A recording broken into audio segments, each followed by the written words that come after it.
Hello everyone and welcome back. So this is again an older battle. I just want to do some commentary on it because there's actually a lot to say about this battle. So I guess I'll jump right in. I'll talk first about the deployment. Each of us took one side of the river.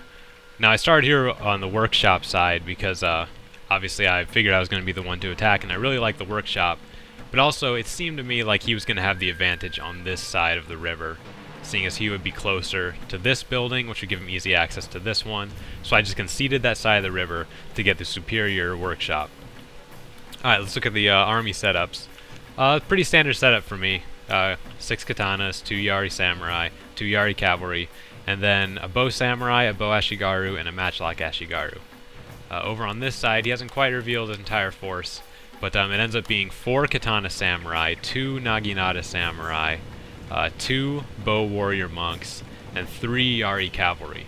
So for advantages, the missile advantage is fairly even, but the bow warrior monks are pretty deadly, so he might have a slight advantage there. My matchlocks are going to be nearly useless in this battle, and I'll explain why a little later. But he has a slight ranged advantage. He has a cavalry advantage with 3 units of cavalry, and the infantry advantage is fairly even, so I have a pretty tough battle ahead of me if I'm going to be the one attacking. And he ends up putting himself in what seems like a fairly strong position. I wanted to do this video right after the last one because they both have kind of the same theme of deceptively weak positions. So anyway, my cavalry rushes forward to get the workshop as soon as possible. And I'm just going to sit here and make sure I capture it before making my attack. Now we'll look over here at this guy. He's going to move somebody to the archery dojo to capture that. And he's also going to end up taking the sword dojo. So it kind of nullifies my workshop bonus, except for the fact that it's going to make my units a lot more resistant to arrows, and that ends up being very important. I'll talk about that a little later too. So let's see where he's going. He's going to set up right here on this choke point. This is very reminiscent of my battle choke points in U, if you remember the lessons learned from there. They're very relevant here. So he just hit his cavalry here, all 3 units right here, and he's going to put all of his units right here on this choke point. Now talk about squandering your advantages. He has a cavalry advantage. Choke points aren't good when you have a cavalry advantage. You want to give him room to move around. So this is actually a good place for me to attack, even though it's uphill. So I'm going to go across this river and up this slight incline, which will all but nullify my charge, and try and take him out in melee combat without much room for my cavalry to maneuver around. And that ends up being pretty bad because his bow warrior monks start trying to snipe my general, and they almost succeed. If I had gotten the workshop, if I hadn't gotten it, my general might have died. So good thing I got that. So the skirmishing will start now. Look where he starts shooting. Like I say, matchlocks may not be the best unit all the time, but they draw a lot of attention. Both of his bow warrior monks are attacking him. Now that was a bad move. He should have been attacking more high value units. My matchlocks would be nearly useless in this battle, because look where we have to go. We have to come across this choke point. We'll be fighting in a very small area. There's no real room for my matchlocks to maneuver. So it's kind of a waste shooting them. He should have been hitting my bows, because my bows are going to fire back, and being low armor units that the bow warrior monks are, they're going to take a lot of casualties. So my arrows kind of rip into him. So sort of nullify any kind of ranged advantage he might have had. Good work by my matchlocks to take the fire for everybody else. That's what they're really good at. That's kind of why I bring them. Okay. So I finished capturing the workshop. He captures the archery dojo. So I want to move before he gets the sword dojo, so my defense bonus isn't nullified in melee. So here we go. I'm going to be running my attack across the river. He moves up to slightly higher ground, so now I have an even bigger hill to run up.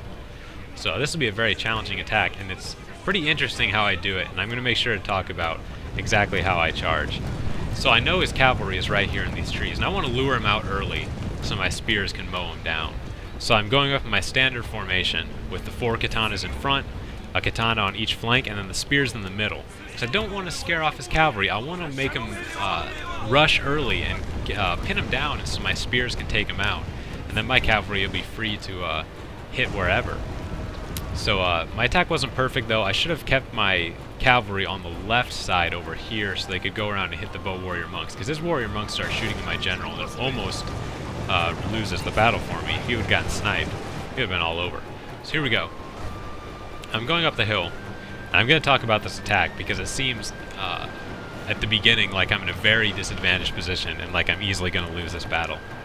That might be why this guy panicked so much, because it looked like I was kind of screwed from the beginning. So my bows are shooting at his bows, Good move, because I just want to kill him so they don't hit my general. So here we go. The charge is coming up. I'm going to focus everybody on the left side here. These three are going to come up and engage his main line. And these katanas are going to hit the cavalry. I want to make it look like my katanas are dedicated to hitting the cavalry. So here we go. These two katana units are both going to go into the cavalry, along with the spears and my cavalry. I want to kill them. So it looks like I'm very disadvantaged here. I'm sending 3 against 6. Let's take a closer look at these katanas.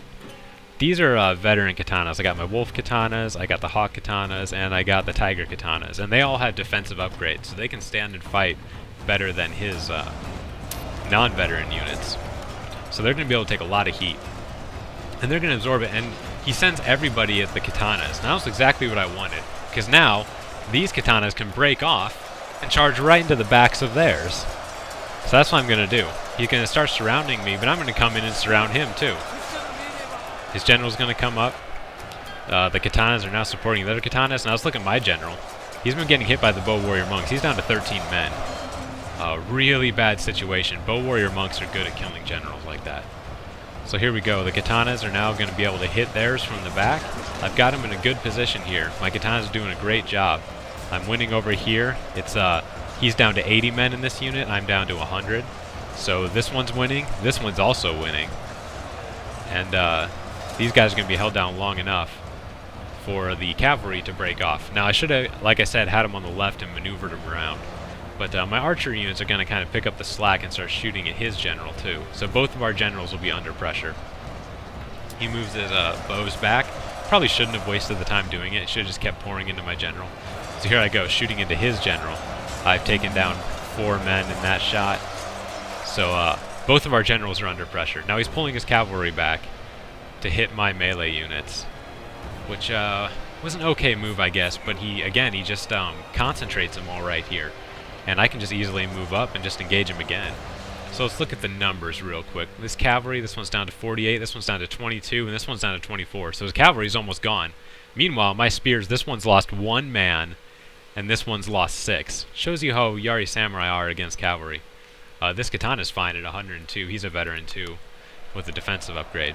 And that's going to free up my cavalry to go around to his flank. That's exactly what I'm going to do. So my spears are here pressuring his horses, and my katanas are doing a great job of ripping up his. This one's about to rout, and they will here in a second because the matchlocks are firing at him too, so they're getting the morale damage. So his bodyguard's down to 20 men from the skirmishing. I'm going to send my horses to try and hit his, but he kind of catches me and pins him down. I'm still moving my general around. Now let's see. Just going to be some melee action for a bit, but he moves his bows up. I guess he panicked because he moved his bows to try and hit this katana. He really didn't want this katana to shatter and then mine to come up around the back and flank him. So, but it was a bad move. He should have just kept pounding my general. Bow warrior monks aren't going to do anything in melee against a katana samurai, especially not a veteran. So bad move. Should have kept hitting my general because he was down to 11 men. You could have gotten him. So my cavalry is still in okay shape. They're both at about half strength. His cavalry has been obliterated. There's 18 men left in this wavering unit. So his cavalry is almost gone entirely. Just his general left. His melee units are taking damage, and now I have a lot of numbers here that are just going to be able to tank this side until his cavalry is dead, and mine will have free range to move back here and hit him from the back. So see, his bow warrior monks are wavering. My cavalry is now around his back. There's going to be a lot more wavering because they'll sense the units behind him. We have shattering here on this side. This katana will be able to hit him from the behind too. And I'm going into his general, who's in a very vulnerable spot. So his general even starts wavering. Units start shattering, and I've got him enveloped. So I attacked a pretty disadvantaged position here, and still ended up pulling out the win. It took a lot of casualties, of course, but in the end, the tactics were able to overcome it. And again, he put himself in a position that wasn't the best for him. I mean, it wasn't the weakest position possible. I mean, he could have done worse. But I really nullified his cavalry in this spot. He had nowhere to go with that cavalry. So I was able to just pin him down and use my spears wisely to take out his horses, and then use mine to come around and hit him in the back like I did. And there we go. And all his units have shattered. The battle is over. So, lessons here. Choke points, not always a good place to go, especially if you have a cavalry advantage. If you have a cavalry advantage, you're going to want to be somewhere where you can actually use them. Because moving everybody in from that flank like that, it was so easy for my spears to just walk up and mow them down. What I should have done is kept my cavalry on this side where there were no other cavalry units, so I could go around and hit his bow warrior monks so they weren't ripping into my general. But overall, I think it did a pretty good job. And it just goes to show you, just because a position looks strong and it kind of is, you know, fits a cliche, don't get caught up in cliches. Think about every battle, what your strengths are, and how the terrain is going to help or hinder your cause. So, thanks for watching, everybody.